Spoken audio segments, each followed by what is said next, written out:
یہ پوری کائنات کی ملکہ. سنیں گے جملے کو؟ میرے بھائی نے کہا کہ اس جملے کی وضاحت کروں کہ یہ جو کہا نا رسول خدا نے فاطمہ تو ام ابیہا، کب کہا تھا؟ جب میں نے کل جملہ شروع کیا تھا، میں پورا نہیں کر سکا وہاں کا عربی میں، جب رسول خدا کے سر سے لے کے پاؤں تک لہو لہان تھے، بی بی نے چہرے پہ پانی ڈالنا شروع کیا. 6 برس کے سن میں فاطمہ تو زہرا نے، رسول خدا نے چہرہ دھویا، اب جو بیٹی کو دیکھا کہ فاطمہ انتی ام ابیہا، بیٹی تو میری بیٹی نہیں ہے، میری ماں. یہ سلوک تو ماؤں والا سلوک ہے، بیٹیوں والا نہیں.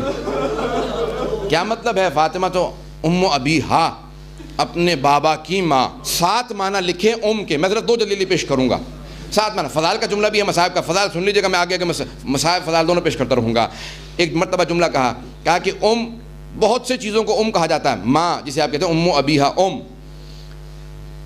گھر کی دیواروں کی بنیاد کو ام کہتے ہیں. اب رسول خدا کیا فرما رہے ہیں کہ اسلام کی عمارت کی بنیادوں کا نام فاطمہ ہے.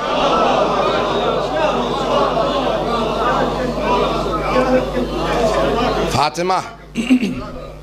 دوسرے، جب آپ نے دیکھا ہوگا پاکستان میں جب دیواریں چنی جاتی ہیں نا تو ایک ڈوری باندھ دی جاتی ہے تاکہ دیوار کبھی ٹیڑھی نہ ہو، سیدھی چنتی جائے.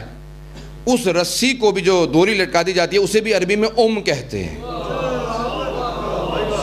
نہیں میرے ساتھ، اسے ام کہتے ہیں.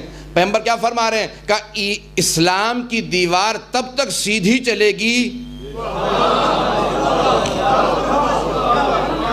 جب تک فاطمہ ساتھ. بی بی آپ کی عظمتوں پہ لاکھوں رویوں قربان. یہ پیغمبر اسلام کیا فرما رہے ہیں؟ کہا کہ دیوار اسلام تب تک سیدھی ہے جب تک زہرا ساتھ ہے. بہت سے معنی لکھیں. درخت کی جڑ کو بھی ام کہا جاتا ہے. درخت اسلام ہے، نبوت ہے، امامت ہے، ولایت ہے. جڑ کا نام فاطمہ. برحمتك يا أرحم الراحمين وصلى الله على محمد وآله